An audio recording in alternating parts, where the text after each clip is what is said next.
हाँ जी, देखिए English literature class 12।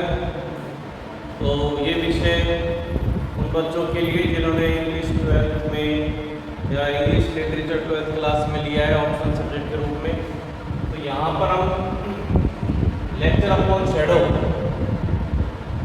के बारे में पढ़ रहे थे, जिसमें हमने कुछ क्वेश्चन कर लिए थे लास्ट वीडियो में। नेक्स्ट क्वेश्चन जो है आपके इस प्रकार से देखिए, what do you understand by, what do you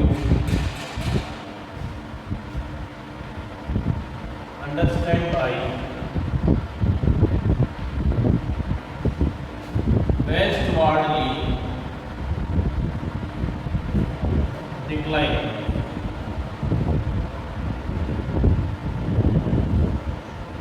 What do you understand by westwardly decline? तो इसमें आपको westwardly decline का मतलब क्या होता है?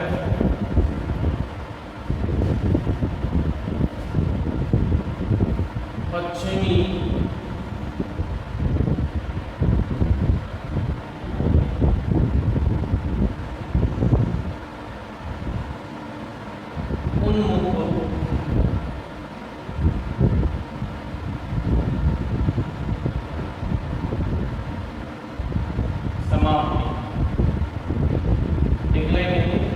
कम होना या कमी।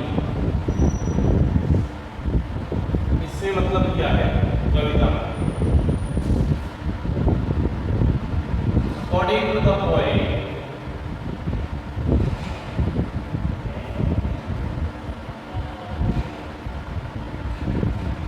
According to the poet the phrase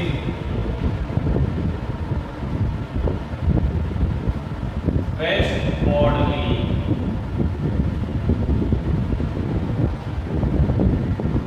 decline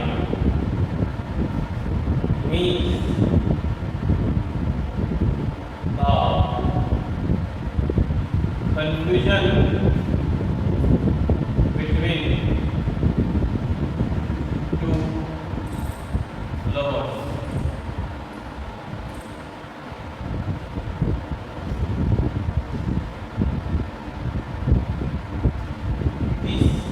This situation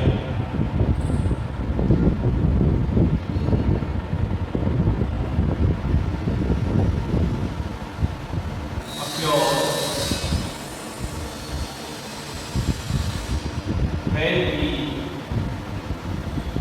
when the lovers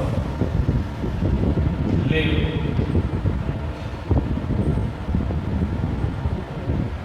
with shadow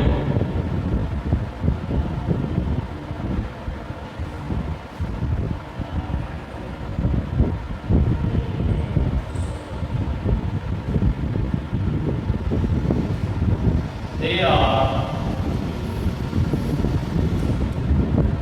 not honest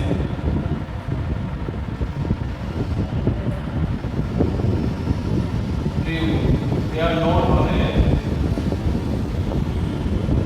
so false sympathy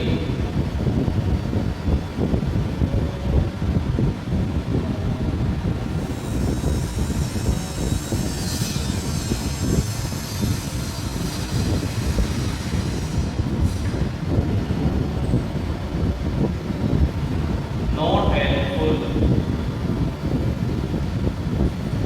in needy situation and needy time,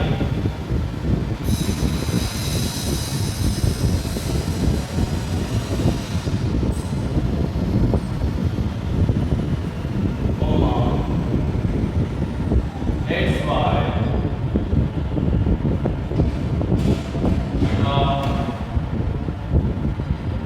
evening shadow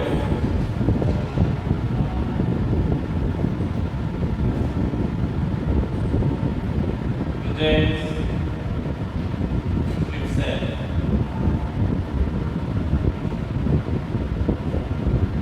It is the prime cause of their separation in that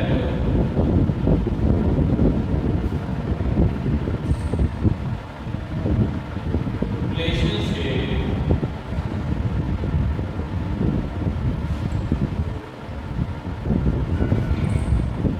They cannot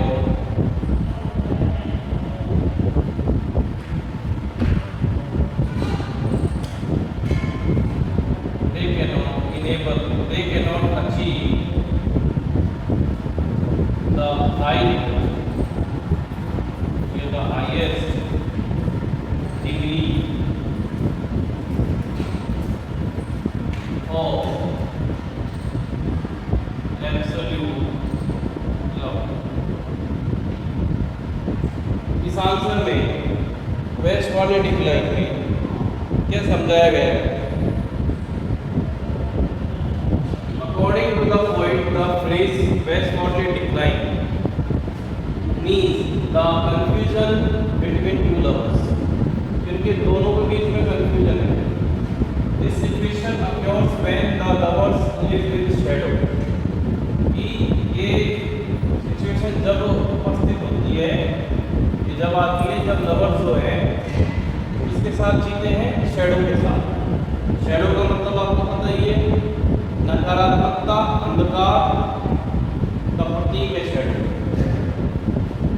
फिर they are not honest, show false sympathy, not helpful in middle time.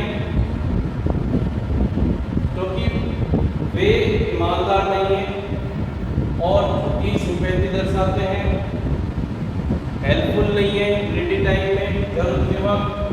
That's why इसी वजह से last की 3 shadows हैं वो present होती है और it is the prime cause of their separation. ये उनके अलगाव का यानी अलग अलग होने का सबसे महत्वपूर्ण और बहुत ही ठोस कारण है इस रिलेशनशिप का. इस रिलेशनशिप में दे कैन नॉट अचीव, वे प्राप्त नहीं कर सकते highest degree of absolute love, यानी सच्चे प्रेम की सही स्थिति को प्राप्त नहीं कर सकते. देखिए इस पोएम में आपने प्रत्येक प्रश्न में कुछ चीज़ें देखी हैं. प्रत्येक प्रश्न में थोड़ी बहुत ही भिन्नता है, हल्का फुल्का ही डिफरेंस है. बाकी अगर आपको थीम वाले क्वेश्चन अगर ढंग से याद हो जाते हैं, तरीके से समझ में आ जाता है, तो आपको इसके अलावा जितने भी क्वेश्चन बनेंगे उनके आंसर आप स्वयं अपनी भाषा में दे सकते हैं. कहने का मतलब ये है कि अगर आपको ये मालूम चल जाए कि ये पोयम जॉन डन के द्वारा लिखी गई है, ये सब पता है, लेकिन उसने इस टाइटल को कैसे डिफाइन किया है, इसकी विषय वस्तु क्या है और इस पोयम में जो सेंट्रल आइडिया है वो किस प्रकार से प्रदर्शित किया जा रहा है. दूसरी बात, प्रत्येक स्ट्रेंजा को ध्यान में रखते हुए उसमें एक एक चीज़ों को हमें ध्यान से पढ़कर प्रत्येक शब्द का प्रयोग करना है अपने आंसर्स में. ये नहीं कि आप दूसरे शब्द प्रयोग नहीं कर सकते, बिल्कुल कर सकते हैं, लेकिन अपने आंसर को प्रभावित करने के लिए, प्रभावशील होने बनाने के लिए आपको उसमें दिए हुए जो भी टेक्स्ट हैं, जो भी उसमें लाइनें हैं, जो भी उसमें वर्ड हैं, स्पेलिंग्स हैं, उनका अगर आप प्रयोग इस पोएम के अनुसार करोगे तो बहुत ज़्यादा आपका बहुत इम्पैक्टफुल आंसर होगा. सभी के आंसर मिले जुले हैं, आप उसको ढंग से पढ़िएगा तो ज़्यादा आंसर टफ नहीं है और ना ही कोई ज़्यादा इतने ना समझने वाली कोई बात है. फिर भी कोई आपको कोई दिक्कत आती है तो आप बार बार उस वीडियो को देखिए और उसको समझने की कोशिश कीजिए. आप क्वेश्चन भी कर सकते हैं. ठीक है, ये आपके लास्ट क्वेश्चन था. ये पोएम कंप्लीट हो चुकी है.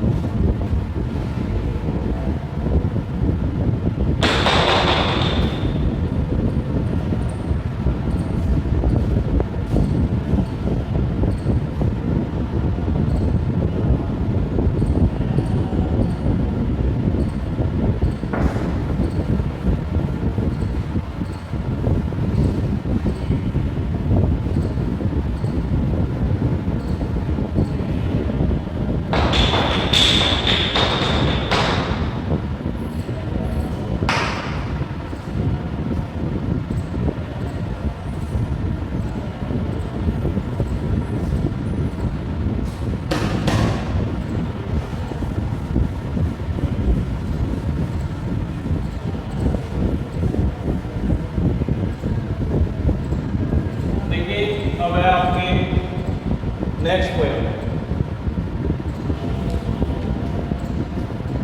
On time, John Milton.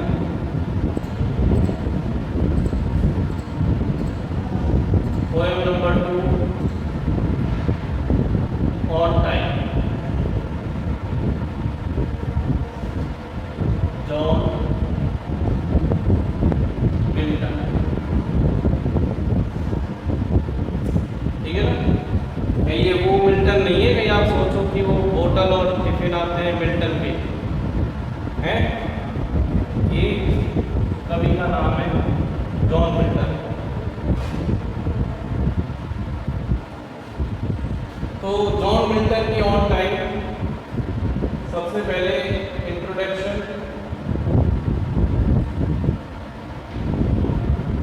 कि जॉन मिल्टन ने इसमें क्या कहा है, ऑन टाइम में हम क्या पढ़ने वाले हैं इस कविता में। देखिए, समय पर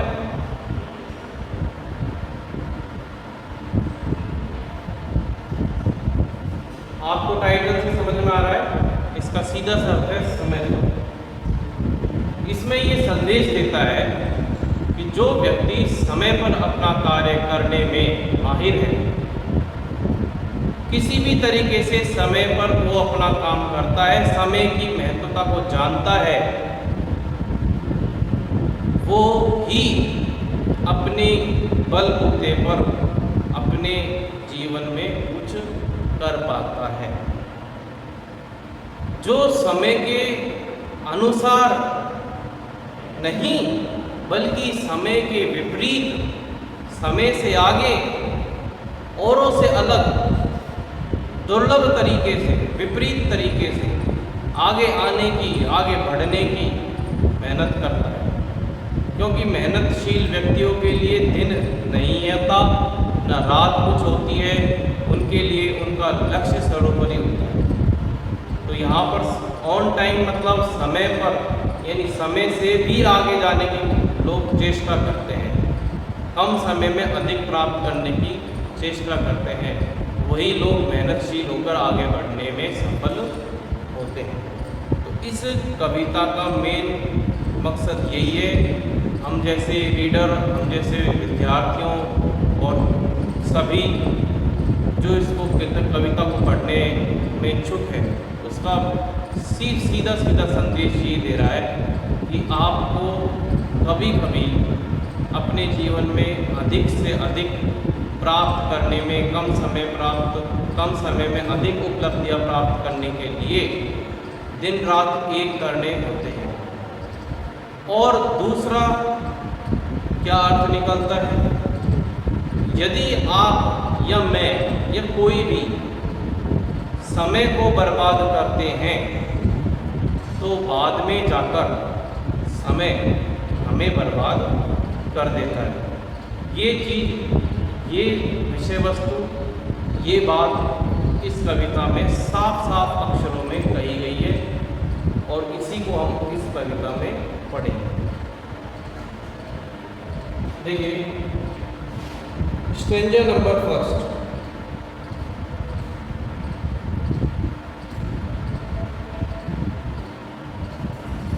stranger number first, fly in dears time, fly in years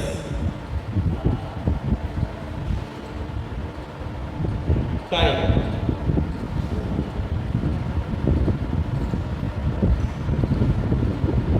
till thou run out the race, till thou run out the race, till thou run out the race, call on the lazy, call on the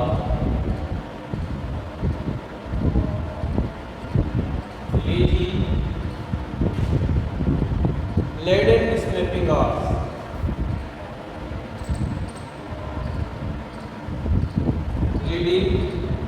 laden stepping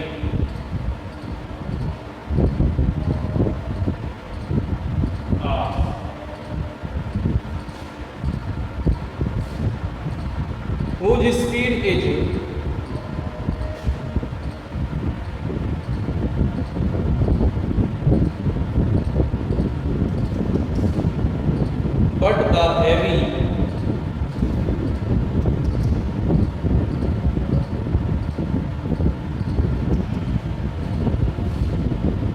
plummet pace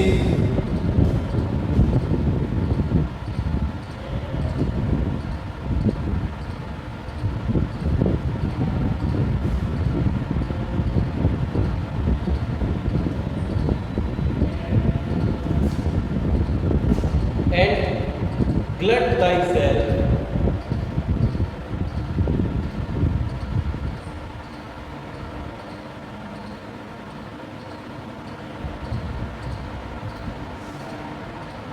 with what thy with what thy warm devour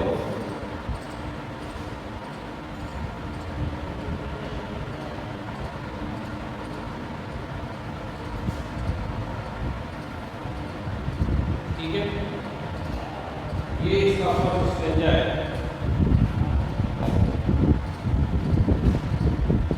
Ply envious time till thou run out the race.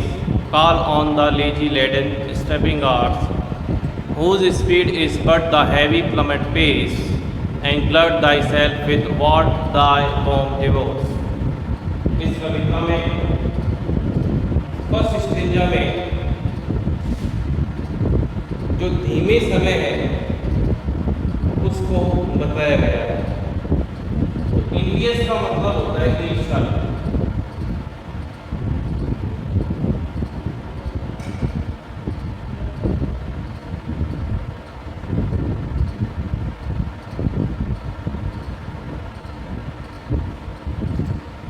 इन्वियस का मतलब होता है ईर्ष्या। Runout का मतलब होता है समाप्त होना।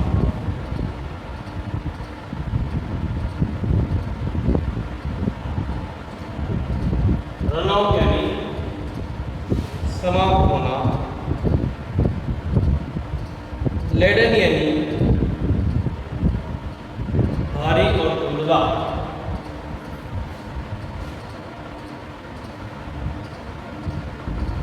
भारी और धुंधला। प्लमेट पेस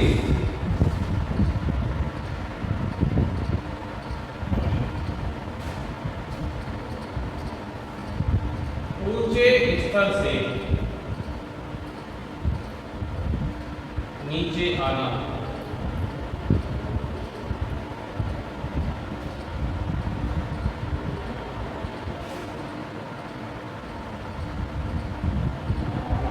ग्लट लोभी।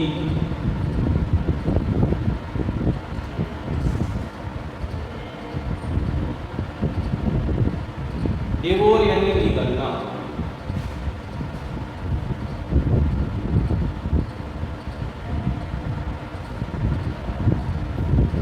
देखिए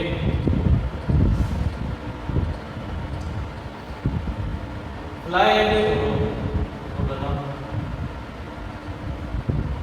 टाइम टिल दाउ जब तक तुम। Run out the race. Race का मतलब दौड़। कॉल ऑन बुलाना।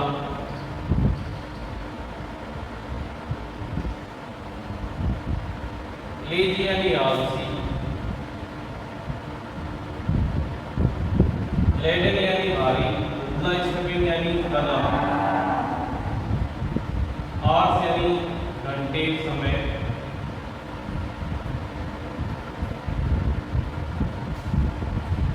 स्पीड यानी गति। हैवी यानी भारी।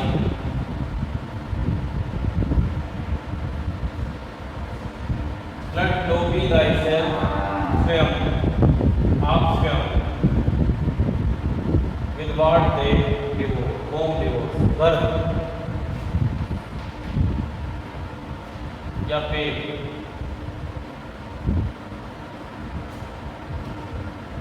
जॉन मिल्टन समय से क्या कह रहा है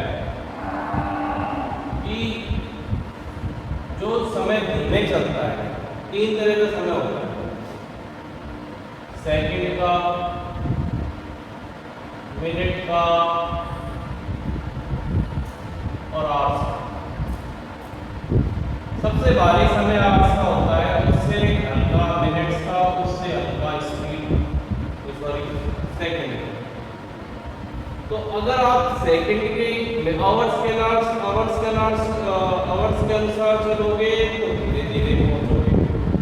यदि आप मिनट के अनुसार चलोगे तो आप तेज और तेज चलोगे, और उससे भी तेज चलना है तो आपको सेकंड के अनुसार चलना होगा। आपको पता है कि सेकंड का महत्व कौन जानता है?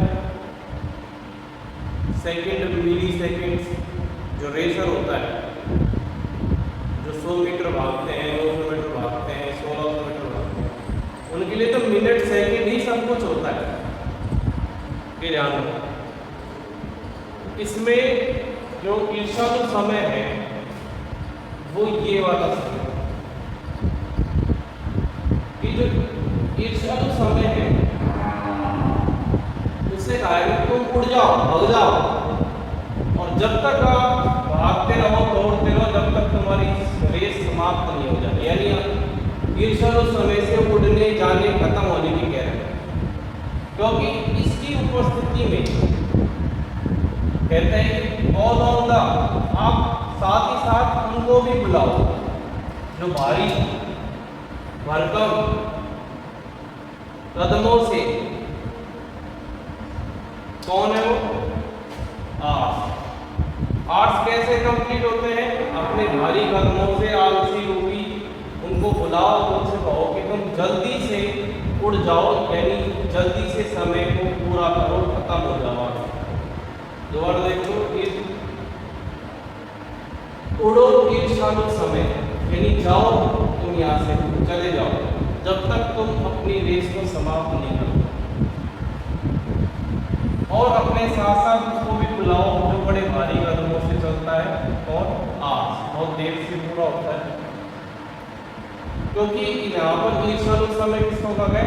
आज जो बहुत समय लेता है, जिसकी स्पीड जो है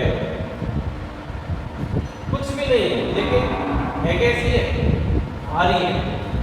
प्लमेट फेस एक पेंडुलम सा होता है, वो इस प्रकार से घड़ी में इधर उधर होता रहता है, उसके पेस बड़े इधर जाता है, फिर इधर से नीचे आता है। इस प्रकार से बहुत धीरे धीरे, बहुत एक प्रकार से काफी 60 मिनट में जाके कंप्लीट होता है वो, उसका 1 घंटा पूरा। उसकी स्पीड कैसी है?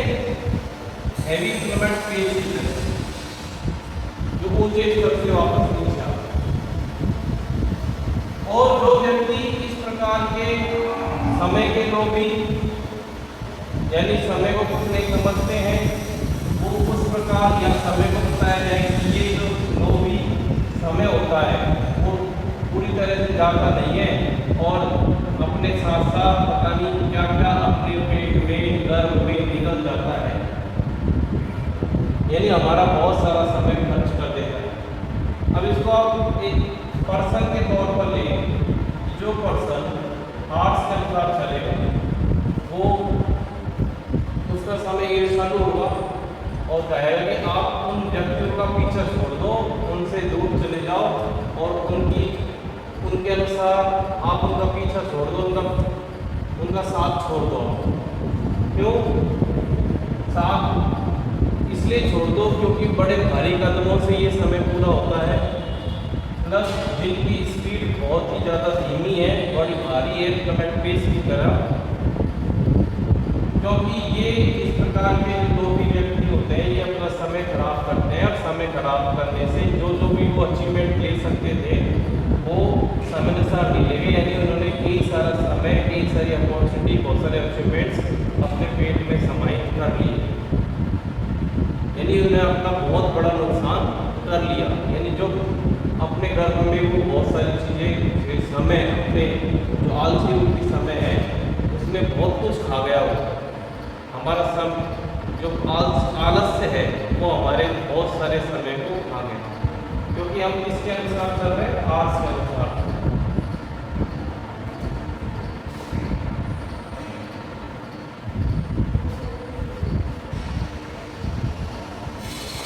फिर देखिए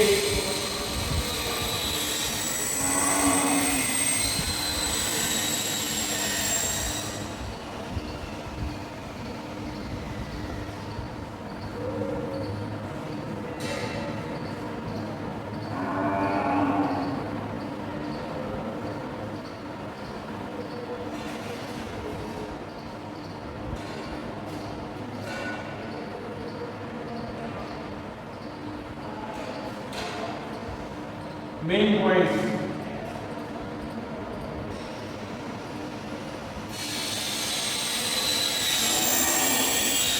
of exchange of person.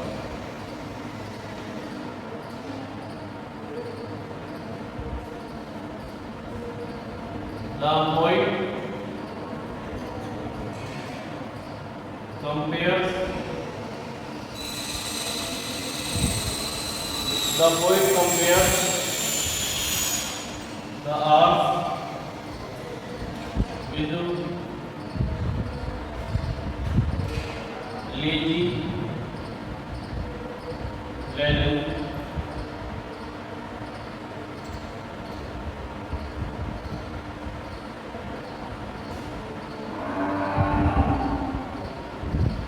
Arts is the symbol of envious time,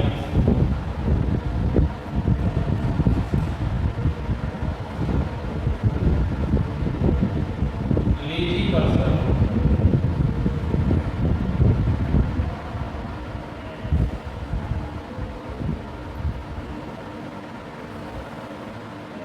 has finished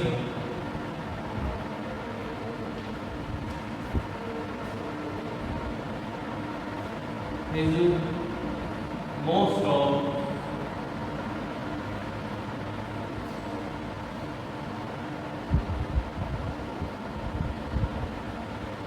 greatest achievement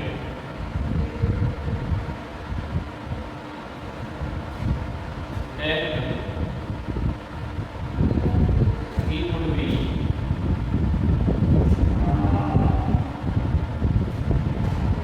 achieving.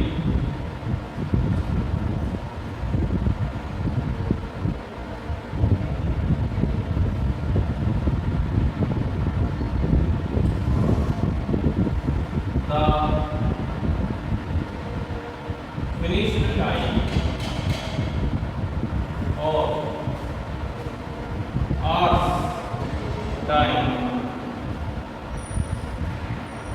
divorce are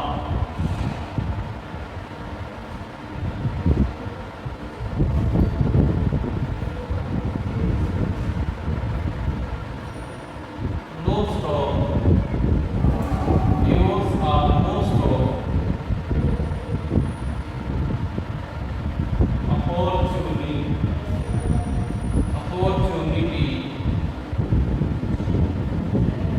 opportunity in life.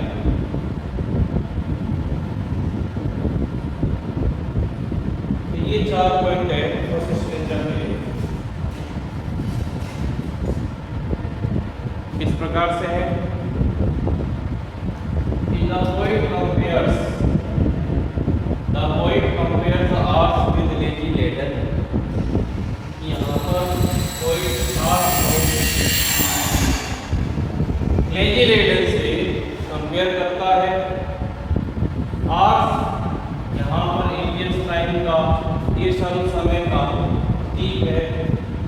Lazy person finish करता है, कर चुका है अपना बहुत सारे ग्रेटेस्ट अचीवमेंट हो चुका है जो वो प्राप्त कर सकता था। जब फिनिश्ड टाइम खत्म हुआ समय और जो घंटे हैं उसमें बहुत कुछ निकलता है बहुत सारी अपॉर्चुनिटी निकल, यानी जो आलस्यवान है उसके अनुसार तो समय क्या है कि आराम से धीमे धीमे चलने वाला समय, क्योंकि समय की गति बड़ी तेज है। ठीक है, उसके अनुसार चलोगे तो हो सकता है कि आप कम प्राप्त करो, लेकिन समय को समय मानकर नहीं, अपॉर्चुनिटी मानकर हमको लेना है, जिससे हम कम समय में अधिक से अधिक प्राप्त कर सकते हैं। ये 4 पॉइंट है।